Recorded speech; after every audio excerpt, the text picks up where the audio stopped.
Hello guys, and welcome back to another Arbaki's commentary. Today we have WeGG in the top playing as Terran of Scrap Station against Craklyn on the northeast corner playing as Terran as well. So as a full disclosure, I am playing as Craklyn. Craklyn is my BattleNet user name. And today I'm basically going to be trying to do what's become popular lately, which is a early rush with a lot of Marines and maybe even some SCVs to back them up. So basically to do this, you just want to drop a barracks at a usual time, and then a second barracks, and then don't bother with the gas. And then basically you just want to keep cranking out these Marines, and if you ever get money enough, you should get a third or even a fourth barracks. And just keep cranking out the Marines. If your first push doesn't work, you're oftentimes really far behind, but you usually want to then drop tech labs so you can get marauders with stim and concussive shells. And you also want to start teching up to maybe even a factory, but unless you have a pretty good initial attack, you're going to be in a pretty tough situation. So that's the game plan for today.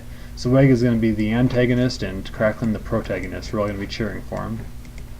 WeGG is just doing a standard opening, getting a supply depot and a barracks, just like Craklyn's doing. Craklyn's putting out his barracks out front. This has a couple of good benefits. One, it's a shorter rush distance to get to the enemy base, so as you crank out these Marines, they're going to be nearby sooner. Second of all, it looks like I'm walling off the front. Like maybe I'm going to do a two barracks bunker fast expand. So I'm going to just wall myself off in the front with a bunker to support the troops, and then I'm going to perhaps set out down a second expansion, or first expansion, a second base right here. And that could perhaps confuse him a little bit and make him not realize that I'm not playing macro. I'm trying to get an early aggression build. We're both diamond level players. I'm not sure exactly what his points are at. I'm at about 1800 right now, so it's fair, but I'm not anywhere near like a professional player. We're both going for the orbital command. I think I'm a little bit ahead of him. Yep, I'm ahead by about 15 seconds or so, so I'm not sure what happened there. Maybe he has another SCV out ahead of me. And he's going for two refineries already, so he might be looking for some tech right away. Might be trying to go straight for like a Banshee with Invis, or maybe he's going to do a drop with some Hellions to get behind my line. Especially if he thinks I'm going really heavy macro. I might only have a wall here with maybe 4 Marines, and that's maybe all I have is defense until I can get more money later on. So then a Banshee's just killer, and so even more so, I guess, is a drop with Hellions, because I just can't defend against that with just Marines. Oh, but actually, I misspoke. I originally was putting up this barracks right here to make him think maybe I was doing a macro game, but at the same time, I hid my second barracks in the back. This is something that Day 9 teaches a lot of times. He tries to say that it's a really powerful technique to hide something normal. So basically, if your opponent is trying to scout you, they see a bunch of weird things, like maybe he sees one barracks, but he sees no refinery, just one supply depot, and maybe that's all he sees. I think in this case, yeah, WeGG hasn't seen this back here, so he's only seen my one barracks and my one supply depot. He might think that there's some cheese coming, like maybe I have a factory building up here, and then I'm going to follow it with some just Hellions running in. Maybe I'd also have that same SCV dropping down the starport and having some really close Banshees. That would make more sense in other maps. I guess it's not as important here when we have such a short fly distance. But yeah, definitely Hellions being built up here would have a really quick zip over. And in fact, he hasn't even scouted his own base, so I mean, I could have snuck an SCV in here, and I could have just built a factory right here. Building a base inside of your opponent's base is another technique that Day 9 talks about, although he's usually a little bit more sarcastic about the benefits of it. But anyway, basically what I'm going to do in this game is I'm just going to crank out Marines as fast as I can. Right now I have 4 barracks. They're all making Marines at maximum speed. I'm even queuing ahead a little bit because I'm feeling on the ball.